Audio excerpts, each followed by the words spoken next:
Hello and welcome back to the GI podcast. I am your host, Sid Heeg. And I'm Toben Racicot. And today we are joined by Dr. Luke Potwarka, who is an associate professor in the Department of Recreation and Leisure Studies and director of the Spectator Experience and Technology Laboratory, aka the SEAT Lab.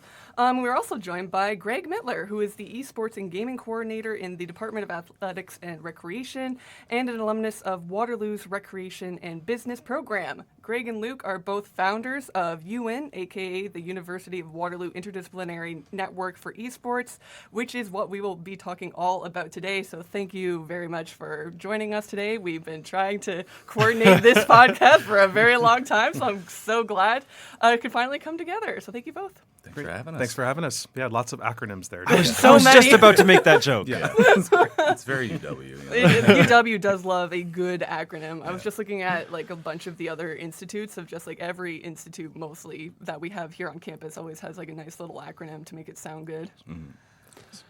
So we're going to talk a lot about a lot of different stuff today, but we always like to start with our guests asking them the question, kind of what is your earliest or first experience of games? It can be board games, card games, video games. Where did all this start for both of you? Yeah, that was a very Canadian We're going to gesture. go further the back. Canadian So stand. we're going to start from the beginning. Ancient history. I get it. Before there were pixels. Pretty much. And yeah, this will probably really date myself because some of the earliest encounters I ever had with video games was playing Pong. Excellent. Actually Yes. played the OG Pong at my uncle's house. I can remember it very young. And then I remember playing in television baseball, which was also like, it was literally a card that would go into these like game controllers and then it would be connected directly to the TV on UHF stuff. And then probably the one I remember playing the most for an extended period of times when we actually had a game console. The first one we had was ColecoVision. Excellent. And I played Donkey Kong on ColecoVision. Nice. And so that was just not to date me, but those were my experiences. Yeah. Well, I mean, I asked this question at a staff meeting with all of my students probably last summer. I was just like, let's just talk about the first console you ever remember. Great. And the earliest one out of all of the answers was a Nintendo Wii. So when it got to me, and I was like, yes. So when it got to me, I was like, yeah. So the first one I ever played was Nintendo. And they're like, the Nintendo what? I was like, the Nintendo. The eponymous Let's talk Nintendo. about Duck Hunt. Let's talk about the original Super Mario. But we didn't have consoles or anything when I was a kid, so like I was always playing at friends' houses, and I think the most significant one was the N64. So like when you could play GoldenEye and all that fun stuff on Friday night and getting your pizza and knowing that those were the good old days back in like so when LAN stuff came around, just being like, yeah, this is just really cool idea of where we all come together and play in the same spot. It's like that's the only thing we could do growing up. Let's hook up these multiple Xboxes together and see what happens. Yeah.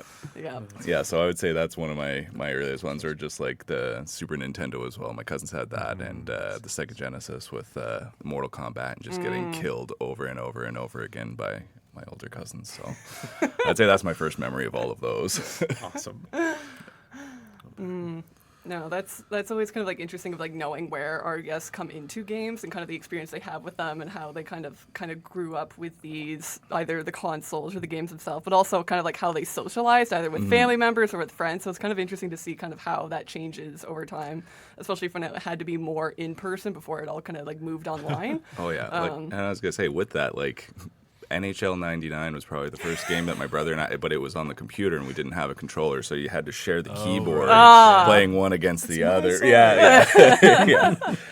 So that was infuriating at that point. Oh my goodness. Because you know all the ways to cheat too. Like that was like when you could initially just put in home goal or away goal, and then as soon as the puck drops, you just hit enter and immediately. Oh, the cheats. Yeah. That's always been a case. Learning how to do the cheat codes, the cheating. Yeah. I want to follow up on that a little bit because I think this is also interesting. Where did this, like, how did you get introduced to video games? Was it your parents looking at stuff and going, oh, this is kind of cool? Or was it a sibling? Or was it like cousins and stuff that got it and eventually you pestered your parents enough that they bought you something? Or I would say for me it was cousins and friends had it. My parents were like very against video games. Okay. Like we were take a ball, go outside and don't come back for 10 hours, kids. And like to the point that like it made me long to want those things more. So Right. when I was in university, the first console I bought was an N64 as just like a point of like, I've always wanted this, and I'm going to go to a retro game spot and spend $80 and ooh, now I've got an N64. But yeah. Same thing. And most of my socialization in the games was through friends. And it was oftentimes, going over to their house, right? After we played outside, playing it. We never had it at home. So my parents weren't necessarily early adopters of technology. Sure. They still aren't. Okay. But I did have friends that were, they had the first, game system. Yep. So I actually didn't get my first game system until I was in grade 8 or grade 9. That was the Super Nintendo system, and I got to keep it in my room. Wow, And what a that was the huge coolest step up. thing ever. And by that time, my older brother and sister got older. They had kind of started to, not be as interested at that time. What were the first games you played on Super Nintendo? So it was Super Mario Brothers, Super Mario Yeah. and Duck Hunt. So I got Nice. I remember I got it at Christmas. I opened it was a Super Nintendo system. It was at my grandma's house, and it was the one with Duck Hunt and the gun. Like it came with the shooting gun and everything like that. So I'll never forget that. Best Christmas ever. I remember it vividly. Oh, that's interesting. Now, I want to pivot the conversation more towards like esports, because it's kind of like interesting, especially since my connection to esports was when Overwatch became a huge thing back in 2016, 2017, and that was kind of like my only experience really into esports. So how did you both get into like interested in esports and then kind of like move into this direction where it's something that you're really invested in, like looking at and researching? I would describe us both as late adopters. Definitely late adopters. Yeah, because again, for me, so it wasn't just limited to being a kid. Like I grew up without a lot of money, so we didn't we had a family PC that you had to restart 17 Nice. times to Yep. use a Word document. Yes. So like on the esports side, I had friends growing up that were getting more into it, and like I was like on the outside looking in at that point. Well, when you say growing up, is that like, what does that look like in terms of esports back then? Are we just looking for dates now? So by pinning that, do you down mean the like age. GoldenEye, right? Like you would have GoldenEye competitions? Would it be like No. Mario Kart, So or like I'm thinking more like I think the first. I'm trying to think of the first group that would have been on like actual online and interacting like with StarCraft, like somewhere around yeah, there, maybe? around StarCraft. But I'm trying to like go back to think of like what my friends like Adam and Jacob had growing up, which games they were playing. But that would have been like the mid 2000s, where like you're just starting to interact with people. So like online. Xbox Live isn't really a thing yet. It's close sort to of being a thing. Okay. Like, and in that sense, like we would. Like friends and I would play like that would have been like NHL 08, NHL 09 Okay, at that point, and like I don't know if I like would have considered that fully esports at that point because there was no organization. To Right. it. Like there That's was, why I pushed back a bit. Yeah, It's 'cause I yeah. was like, where are you kind of marking the origin of this? 'Cause yeah. it's So probably pretty nebulous. I would say like if I'm going by the definition of what we use now, where it's like, hey, there's leagues, there's like actual structure and everything else like that. For me, it wasn't until like 2020 when we were actually getting into it, where a lot of my background is from student program development. So I've been doing that at the university for 13 or 14 years now. And when COVID came along, we had a model that I had used for our competitive clubs. So like any traditional sport that isn't in the OUA model, we're like, here's how we can support you with your jerseys and your competition structure and understanding leagues and everything else like that. So there's kind of a natural transition for me to be like, okay, let's go into the unknown of figuring out Quidditch rules and Quidditch Canada and whatever else, and then taking it over to what does that look like for the Overwatches, for the League of Legends, and everything else like that. So I was intrigued by it because I look at a lot of those leagues as like, you're a problem I can solve. Like there's something here that we can work through. And that was kind of my initial like dive in. And I think you can see with the students at Waterloo that that's very much up their path about what they're passionate about. And that passion is very addictive. So just being like, okay, like you're getting off about this, like, let me figure out how I can support you. And I would say that's where my deep dive would have been into it is around 2020, and then going from like doing this off the corner of my desk to it being like a full-time job, just being like, this is the amount of support we need for this program because it's Interesting. grown so expansively. Yeah. Yeah, and I think for me, it was more of a research-based entryway into esports because I had traditionally studied a lot of traditional sport, and in particular, like spectator experiences. So I'm fascinated by people, like how they process, how they think about sports while they watch them, their emotions as they kind of engage in watching it. And then I started to think, and I was seeing more and more esports related research coming out from consumer behavior and spectator experiences and things like that. So I started to think about what are these experiences like, and how pervasive are they, and how are people processing these games and these matches. So that's where I started to get into like thinking about this more from a research perspective, because I was always interested in kind of like spectator experiences and can watching sport make people more active, like this kind of inspirational effect of watching sports. Cool. So I'm like, how does that play out into like an esports context? So like, can esports spectators be inspired to participate, or if you think learn League of Legends, right? Yeah, but and I think it's very different because oftentimes like people self-select into those spaces more often. Yeah. Right? So League of Legends fans are probably also players, and they go. But sometimes in sports, it's like a novel experience. Like they've never witnessed this type of sport before, and it might inspire participation. And that's so. I was gonna say with that, like just on that note that Luke brought up, was like that we've realized it's only about like 15 to 20% of like traditional sports consumers are participants themselves. So if you go into a stadium of 20,000 people, there aren't that many people that are actually playing hockey themselves. They just, they're couch coaches talking about it. Whereas it's like 80 to 90% with groups like League of Legends, because you have to know so much about the game to understand what the heck's going on.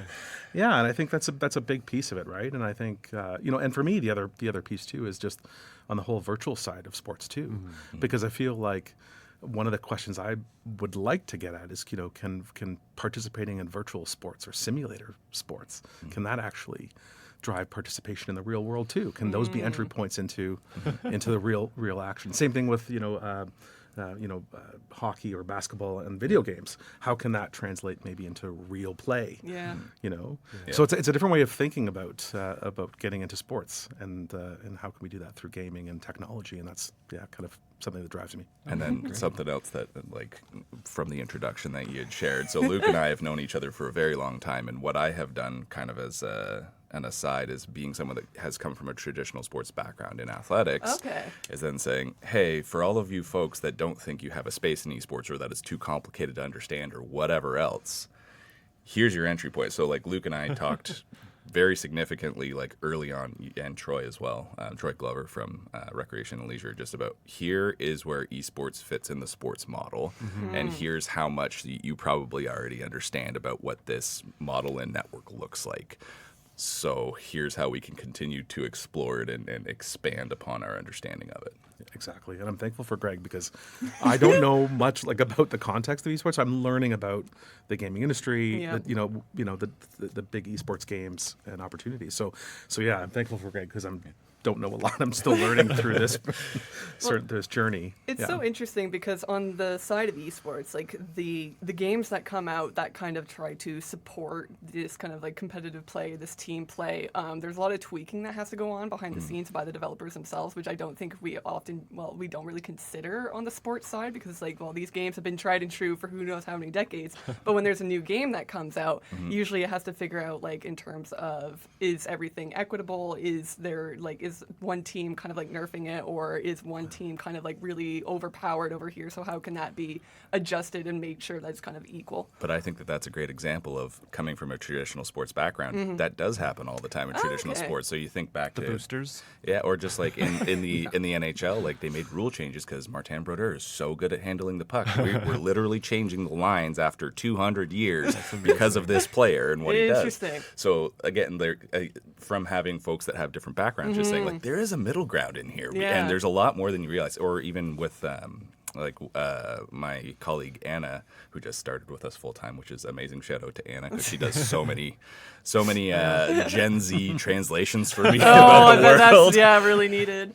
But we did a lecture for Rec 100 in the fall, and we talked about that and how there's so many parallels, with the new Valorant, competitive leagues, and how they're going through the exact same mistakes that the NHL and the MLB and all these other groups went through. It's you haven't learned anything over the last 40 years of these groups, or we just haven't looked at them and considered, They yeah, probably it's a haven't looked at different them. sport, but it's the same space. So, All right, so let's focus a bit more on UWIN, so the Interdisciplinary Network. So what are your kind of like roles within the organization, and like how do you like see that playing out? Do you want to go first? I was just gonna, We'll just finish each other's yeah, sentences. yeah. Co-leaders, apparently. So yeah, I mean, UWIN, I mean, the mission is really to advance teaching, research, and student experiences, through esports. So I think in terms of how, I mean, Greg and I collaborate across all those three kind of core areas of our mission. But I think I kind of, provide some leadership and oversight over the teaching and learning esports kind of piece on campus, as well as mobilizing research.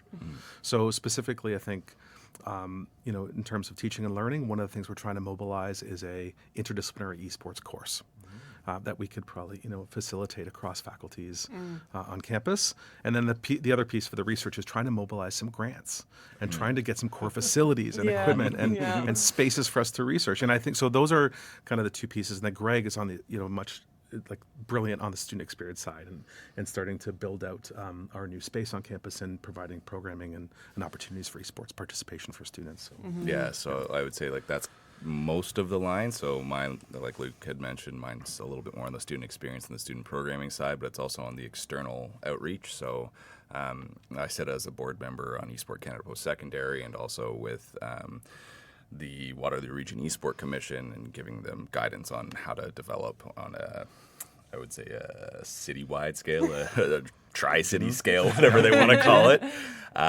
because we have, I would say, we have a lot of support and unique position in the province right now and how we can push this forward, because like people look at esports and they think if we want to do anything professional or whatever, we're looking Toronto, Vancouver, Montreal. Not everything's going to be a top-tier event, so you need other places to go. Yeah. And we do see, obviously, St. Clair College has a massive space on their campus, but Windsor's a pretty far away place from most other things. Yeah. So we're trying to work with the region to not just say, like, hey, here's the programming that we want to do on campus. We are trying to expand and say, here are the resources that we have on campus. How can we support this as a holistic approach as a region? So we've done that with a few different, well, the biggest land so far in intercollegiate in Ontario, which was pretty great. We did Waterland in December this year and are continuing to expand that with Conestoga College as well. So Okay. I think what Greg and I also do is like that cuts across all the three buckets. So there's a student experience side, teaching and research, and then teaching and research is we're mobilizing a community of practice.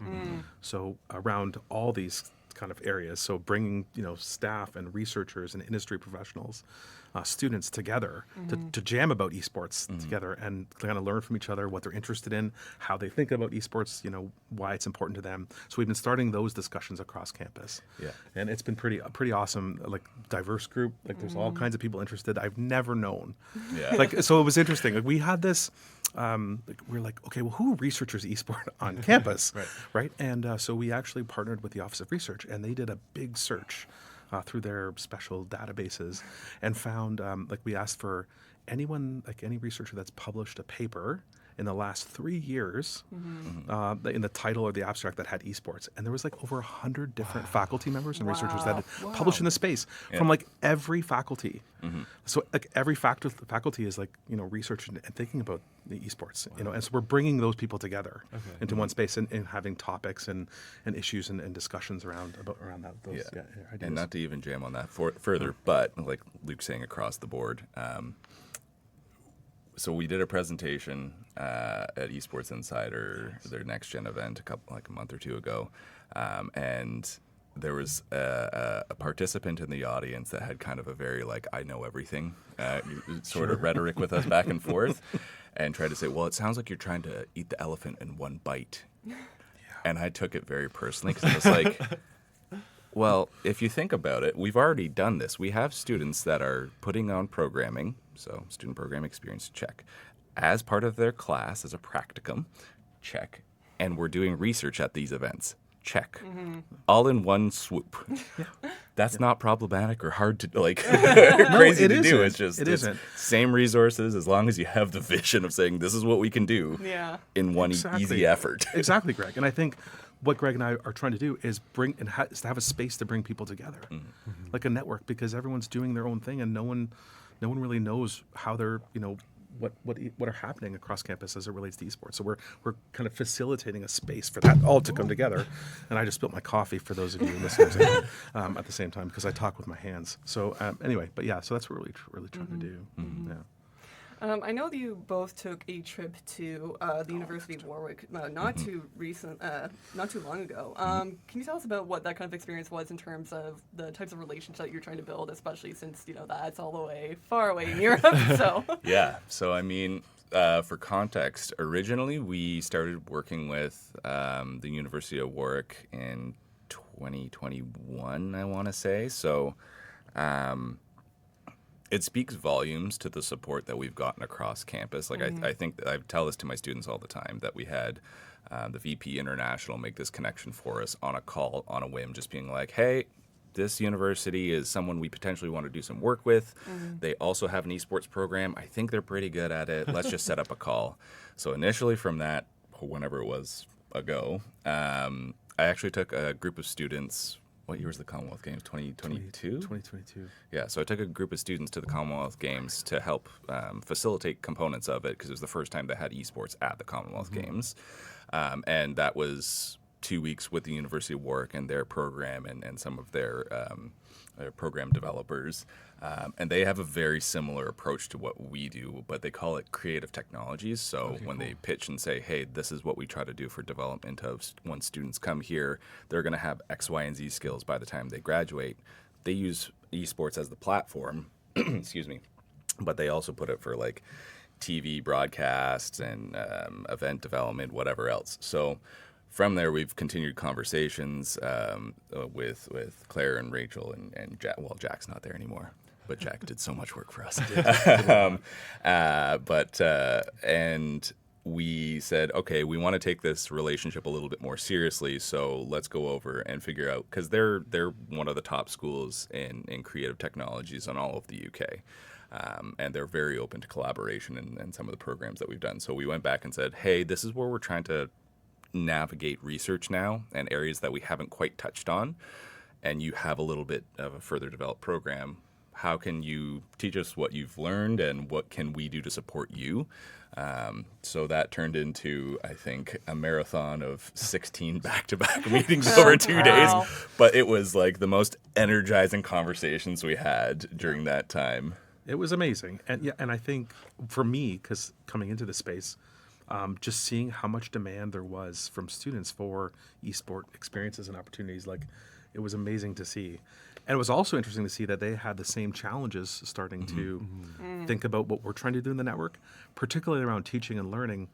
They have an interdisciplinary course, and I thought they'd have all the answers of how we can make this work politically and resource-wise. Like, how do we have a universal course code that so that no faculty really owns it or no department? Like, and they're like, no, we still don't know. And so I thought they'd have these magical answers because they're, like Ray said, they're just a little bit ahead of us in terms of how they're mobilizing esports on their campus. But so it was nice to see that we have the same challenges. So we can almost like bond over that. Like, it's just really hard, to bring people together and sometimes to do the work. And then the other thing, which I found interesting, is they're like almost like they have a very a lot of space similar to us. Like their campus looks a lot like ours. Weird. It's this like, I forewarned Luke. I was like, we're gonna get to campus and it's gonna be Bizarro Waterloo. It's like it was Bizarro Waterloo. Like I'm looking around, like they have a ring road. They have like the same buildings. Like I was like, oh, the structures look even the same. Yeah. But one was fascinating. They have a bomb shelter, like they have a bomber area, like a student bar pub, that had not done well. That was laying empty. Oh my word! Right. So like at this point, I'm like, but what they did is they made an esports cafe. Nice. Yeah. So they turned that space into like a bar and a restaurant, but also opportunities for esports competitions and events. And it's like, oh my gosh, like this could happen back home. Yeah. It was to the point that they're like, yeah, we're only busy on Wednesday nights. And anytime there's a footy match. So I'm like, oh, we know the feeling. Yeah. So that was a little sore spot for us because we had brought up that idea to the powers that be at one point, being like, this could be a really good use of this space. So we're waiting for them to send us numbers on how well they've been doing because we were there for their initial launch and it was amazing. Yeah. And in fact, that was awesome to see. We had a competition between in Warwick and Waterloo Rocket for League. Rocket League Yeah, competition. Oh, good. So Greg and I were that, and they broadcasted outside, like the big TVs into the main campus, and then and we were cheering for Waterloo, of course, but didn't. That was pretty great though, because I think that was Luke's first experience with like a live esports event. Yeah. So I was explaining to him, like with all broadcasts, right? You have a couple second delay. And Warwick's got one of the like a 1% player on their team, like in the top 1%. Oh, my word. Wow. So we like Waterloo won the first game and then just got smoked for the rest of it, which is fine. Our team did their best. Hey, we got that Yeah, one win. yeah. That's pretty good. But the one player, like they were interacting with us pretty well, where they would score, count the 3 seconds in their head, and then just look at finger guns over at Luke, just because we were watching the stream just a few feet away. And every Luke's like, time- "This is amazing! Look at this interaction!" Yeah, it was awesome to see because we were like all excited every time Waterloo scored, and then so he was just like those vindictive looks, right? Like, a scowl after they won. I'm like, oh. No, it is great. And then they came over to interact with us afterwards, which was pretty awesome. And for me, that was the best part, is actually interacting with the athletes themselves, right? Like Yeah. to hear, and that I've never done before. Like I haven't had many opportunities to actually have, the interactions with the actual athletes. So it's awesome, great experience. Yeah. So in thinking about resource management and even kind of helping these experiences happen and continue to happen, how do you both approach sustainability in relation to sport? What are your mindsets about that kind? It can be esports or traditional sports. Do you want to go first? Yeah, I know you can. I've got a few of these. You Luke's go like ahead. flipping through his I'll notebook. go. I think. For me, I've thought a lot about esports and sustainability, and for me, and just slowly getting into the space. But I really see esports as a means of being more sustainable. Like I think about, two sports in particular, like golf and skiing, are Oh boy. are not sustainable sports, but in the virtual sports side of things. Yeah, I mean, true. the potential for esports to be the means of sustainable sport delivery and experiences is pretty exciting, right? And I think there is some research. Shout out to Michelle Ruddy from Environment on campus, who's doing work using virtual sports simulations, right? To change the way we think about what some of those traditional sports have to be. So she's thinking about work. Golf courses don't have to have pristine greens. Like we don't need to waste so much water and resources into making these sports look and feel the way they do. Right. If you think about the original history of golf, it was built into the landscape. Yeah. It wasn't necessarily something that needed to be manicured 24/7. Yeah. Right? So I do see virtual sport in particular, for me, like that's how I'm thinking about its potential to make it sustainable. Is that, we don't have to, continue to think about sports in traditional ways. Right. And I think technology and esports can start to change the way we think about what's possible. Yeah, and I think so. Luke's got the environmental sustainability. I mean, I'll think about like the business sustainability component of it. And so the way that we're approaching it in that interdisciplinary way is utilizing our space and our technology to say, there's no researcher on campus that is researching 12 to 17 hours a day. And there's no student group that needs a space for 12 to 17 hours a day. So how can we start to utilize technology that we can replace on a manageable way that both groups or many groups and external groups as well can utilize to sustain the programming that they want to have? So we... Like that's sort of what started the idea of the renovations that we're doing for that living lab, is how can we utilize this space in a succinct way, I guess is the best way that I'd put it.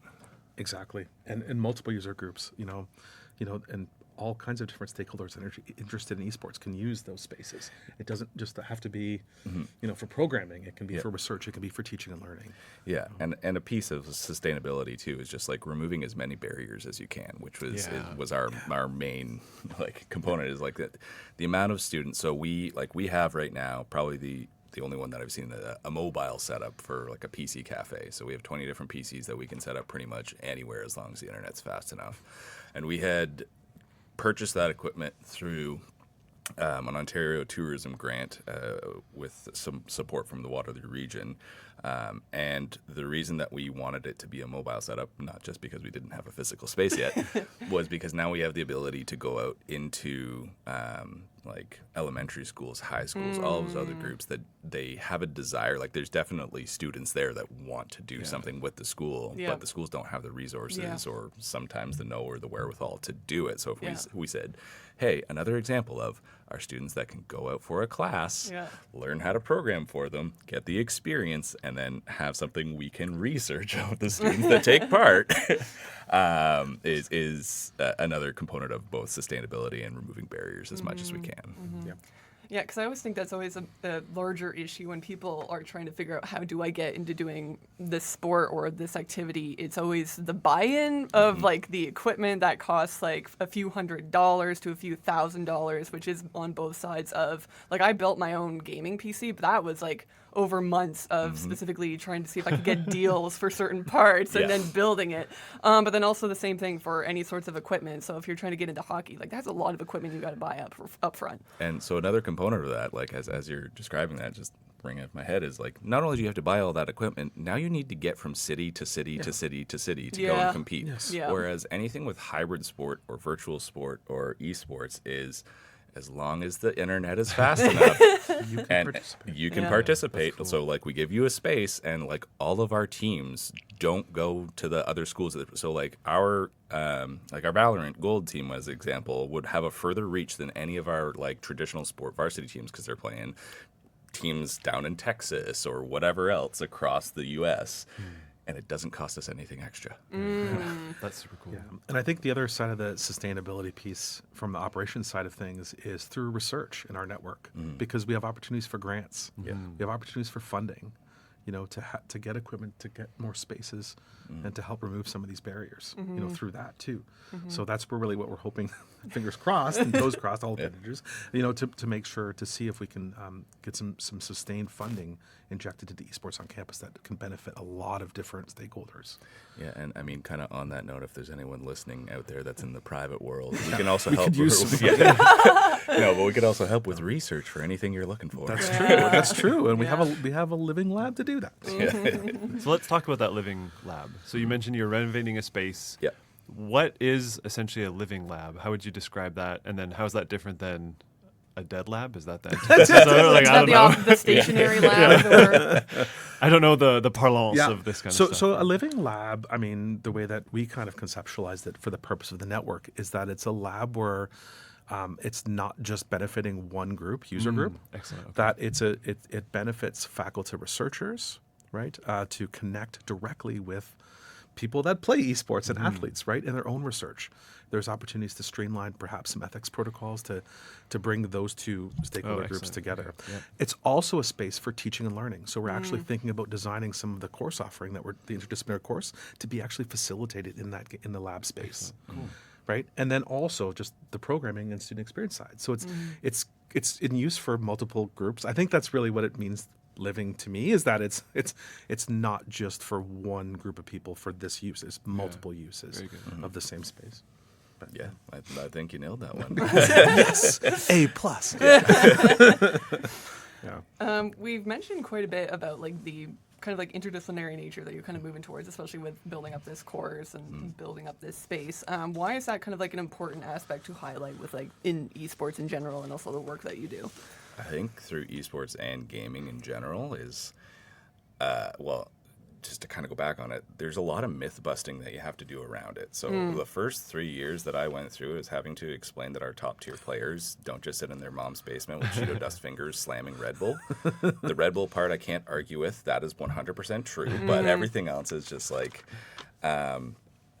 just acknowledging that our perception, or a large part of folks' perception of esports is flawed. So knowing that if we were to say, hey, our student, so we hire probably 30 or so student staff to support 5 or 6 different areas, like our events, our production, our marketing, and our operational groups. So it's pretty expansive.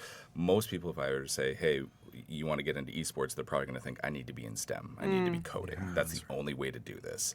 And realistically being like, no, you need people that write storylines. You need people that are going to do topography. You need events people. You need, like, basically anything you could think of in a traditional sports network. You need that in esports as well. So that interdisciplinary approach, at least from like an undergrad on the student experience side, is just like trying to remove not just removing a barrier, but removing the idea, misconceptions. Thank you. And it also, for us, it gives us, like, I would say we're in a pretty disruptive space. Like, we're talking about all of the different changes that we see in esports all the time that you don't necessarily can't necessarily see in traditional sports all the time. We get to pivot a lot all the time. So if there's more and more researchers or any like external groups that reach out to us and we're like, hey, have you ever thought about doing X, Y, and Z? Luke and I were probably too guilty of being like, nope, let's do it. And I mean, for me, interdisciplinary is so important because I feel like the STEM side of things in terms of students and esport game development needs to come together with social sciences and humanities. Like, there needs to be interaction, between and across disciplines when we're talking with these games experiences. That we were at tour in Warwick, and we saw their MA program, like all the courses that they had, their game developer master program take. There wasn't one arts, sociology course, humanities course. And these are people that are going to be developing the future generations of esports games. There needs to be that communication, that knowledge and understanding of those different disciplines if we're really to make these places, safe, meaningful opportunities for people, right? And, I think that's really important. Just as a side note with that, another point about going to Warwick is Leamington Spa has some of the most game production studios in all of Europe. It's wild. It's like the distance from Waterloo to New Hamburg that's where Leamington Spa and Warwick are. I think it's like the stat is like 1 in 8 people there work at a gaming studio of some sort. So fascinating.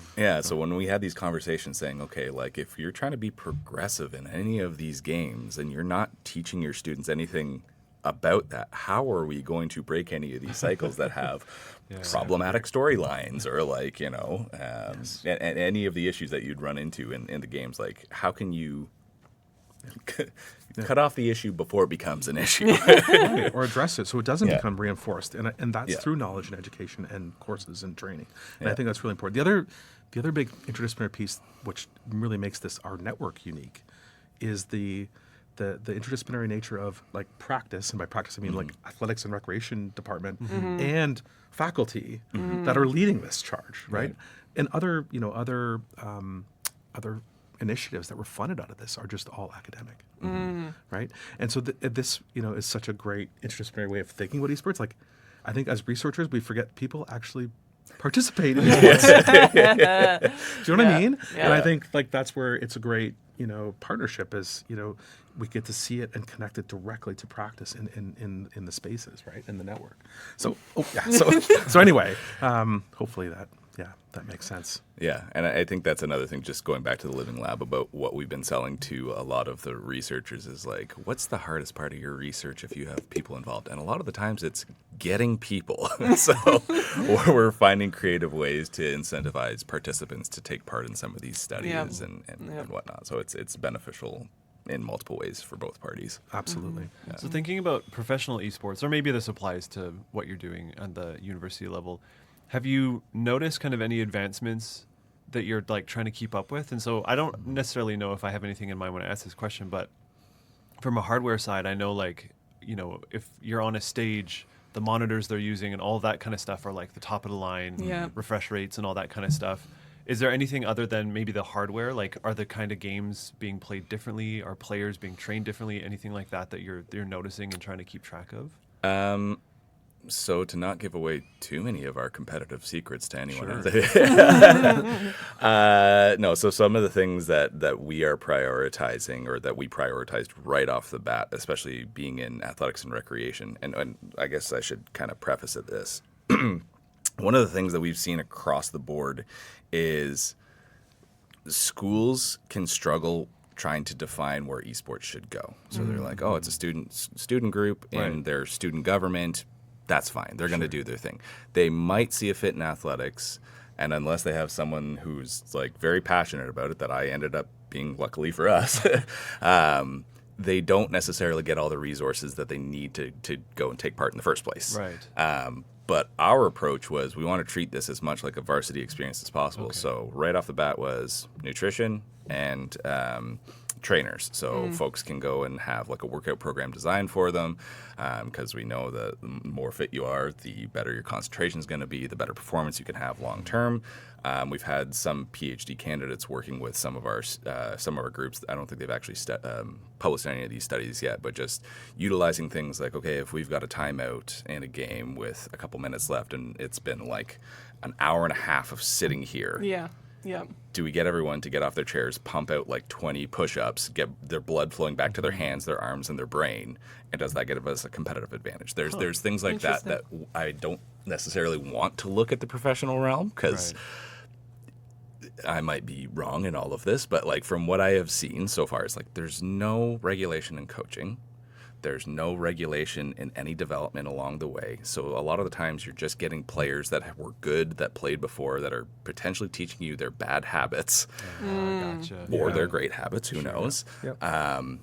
Whereas if we can say, we noticed that this is a problem, can we take it to a researcher or someone who's an expert in this particular area to help us come up with a solution, instead of just saying like, I think you should fix this by doing X and see what happens.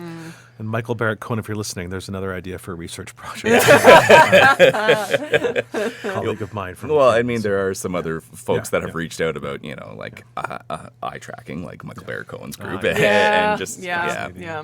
So, and then even when we get into, so if we're talking about utilizing different technology, so like different keyboards, mice, screens, whatever, it gets so picky from player to player. Like that's one of the main things that I know we're going to get complaints about immediately when we open this space, which is going to be an amazing space, but like someone's going to complain about the refresh Yeah, it's on not 100, somebody. 140 hertz. Yeah. and all that. And to your question too, just thinking, and Greg and I have had several discussions about this, and it's not necessarily around technology or the hardware, but we're trying to create guidelines for safe play, right? Like, Cool. in the space, right? Which we don't have any. Like, there's no principles of how do we come together when we're playing. What are those ethical and moral responsibilities do we have as gamers in the space? Yeah. Like trying to bring that to the forefront. So, and to that point, so like one of the other things that's important that kind of comes from my coaching background is trying to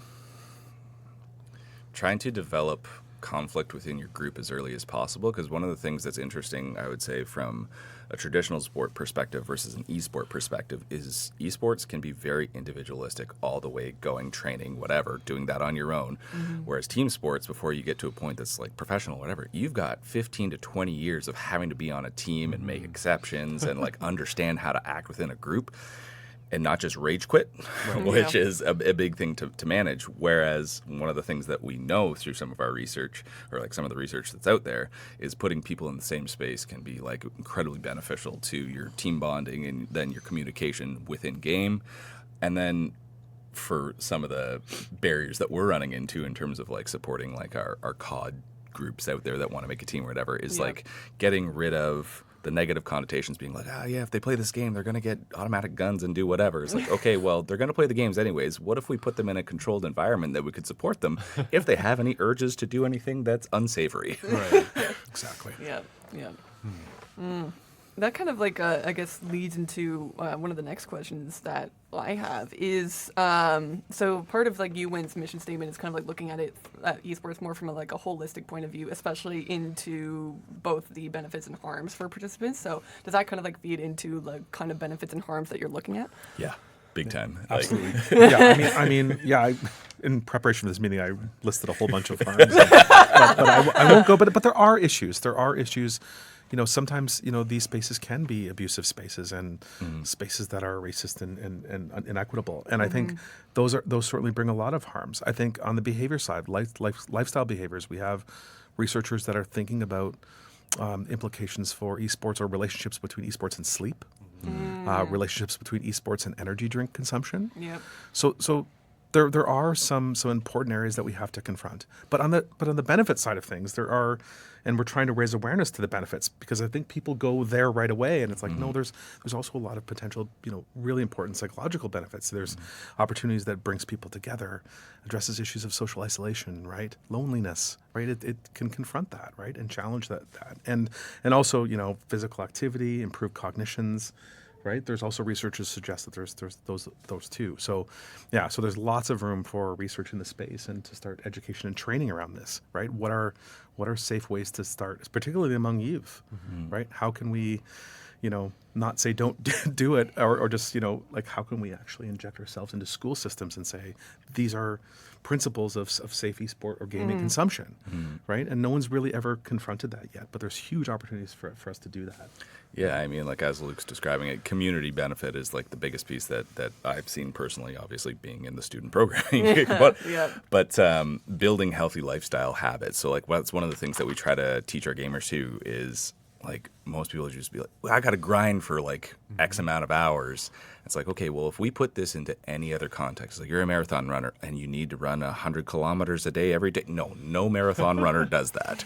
It's not beneficial long term. So let's look at different ways that we can benefit. So there's like Luke has alluded to, is like that educational piece of like improving the grassroots level so that it can improve long term. Because that's the other thing, going back to what I had said before about not having teams that you grow up with. There's no grassroots community, which is another piece that we're slowly trying to develop, is like, how can we affect and improve the next generation of gamers so that it is more inclusive, it's more mindful of how you take part, and it can be a more supportive space. Exactly. Like in the traditional side of sports, there's something called the National Coaching Certification Program. So there's, the coaches are educated into safe ways to participate, how to build teams and cultures in respectful ways, but there's it's devoid in esports. We don't have that yet, right? Okay. And that's not to say there's no problems in traditional sports. No, there are lots of problems in traditional sports, but there are models. There are education and training programs available to make those sports better, and safer places, right? So from a recreational side, right? You mentioned your experience in Warwick watching the Rocket League. Do you ever boot up Twitch and catch whatever the latest?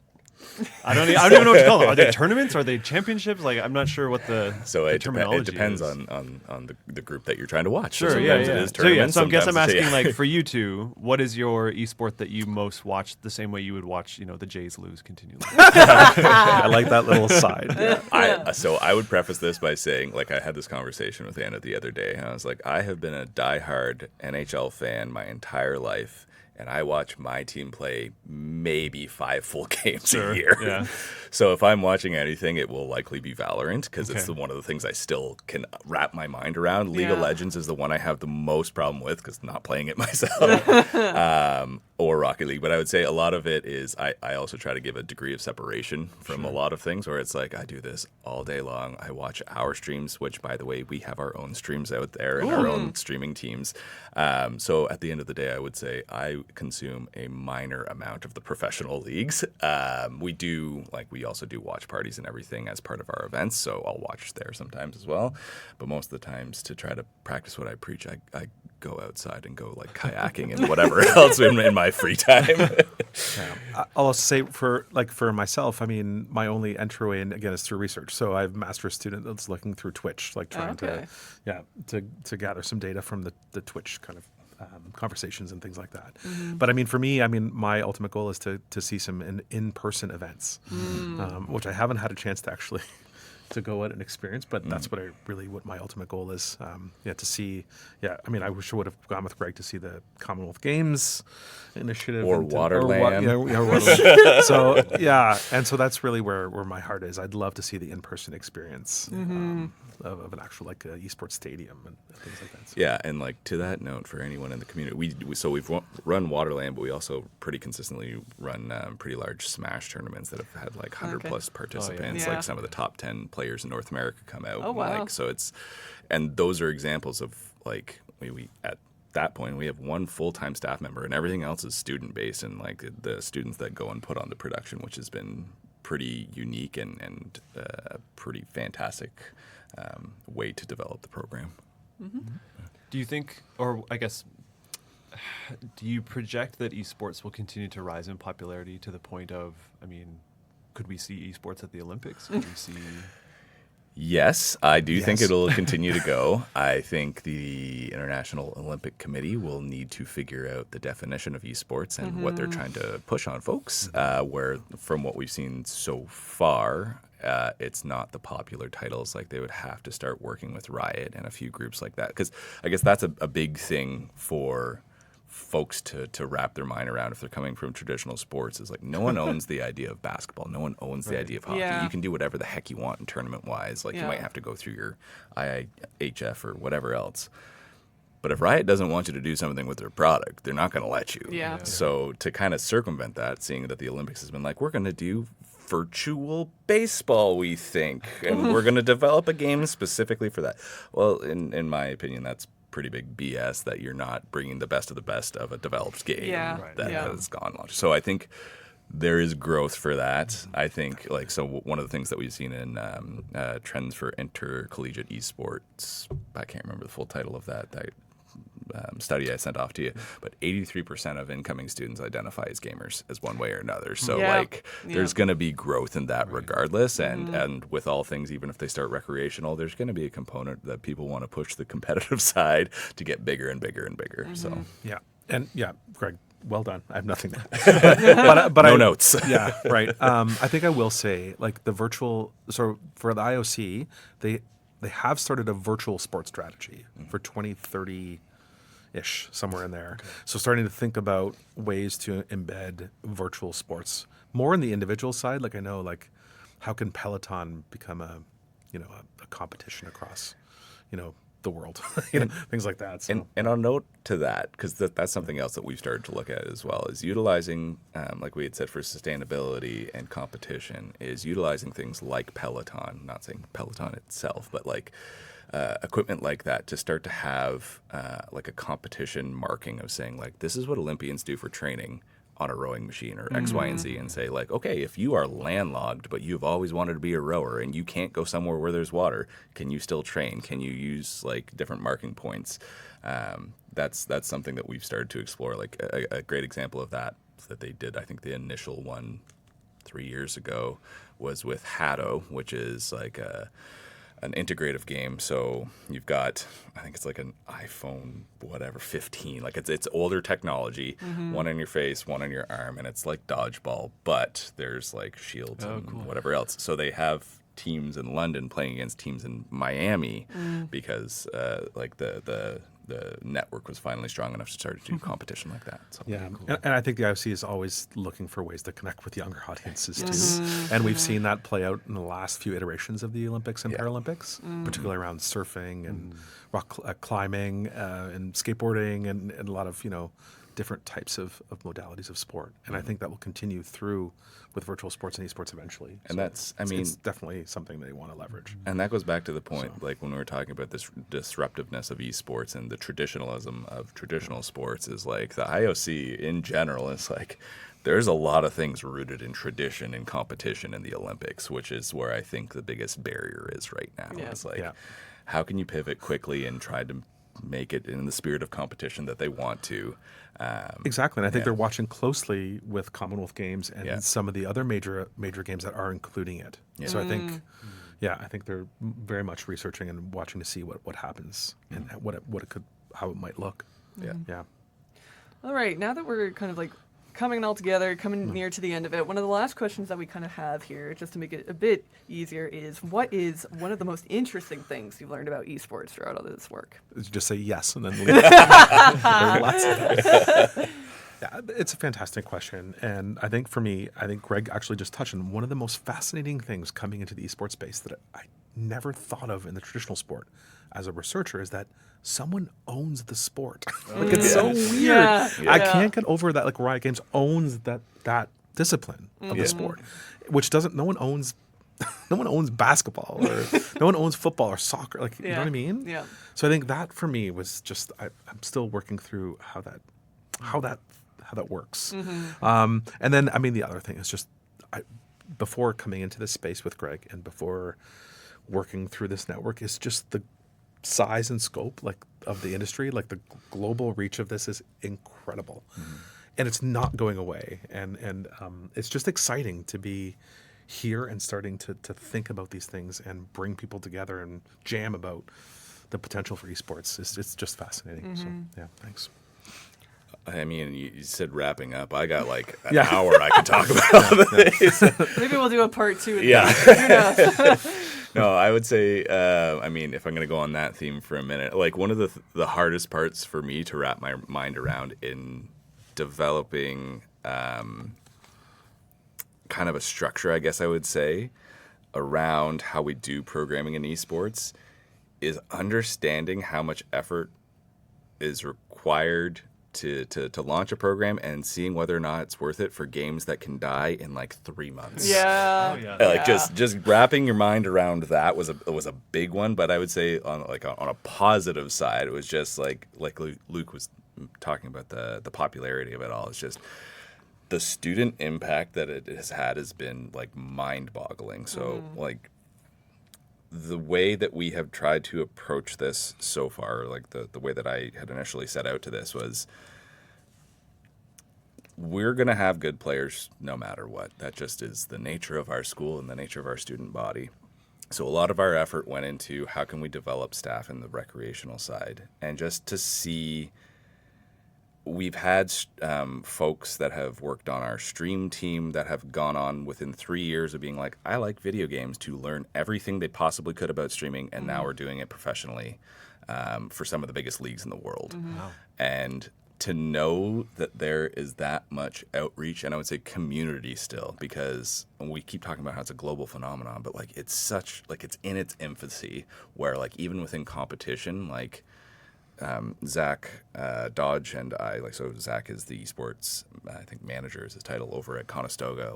We talk all the time. He and I are on so many different boards together. It's we're really only in competition with each other an hour a week, maybe. And the rest of the time, we have to resource share as much as possible to grow this. Yeah. So I think that was a big piece, is just the willingness from so many different groups that are just I'm passionate about this. I want to get it off the ground. What the heck can I do for you to help rise this up? And we've seen that with researchers too, that are just this is so effing cool.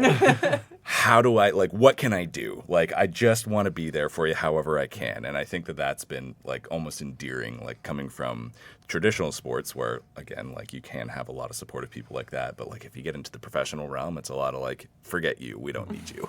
Right. Mm-hmm. So yeah, it's been amazing the amount of interest and uptake in our network already.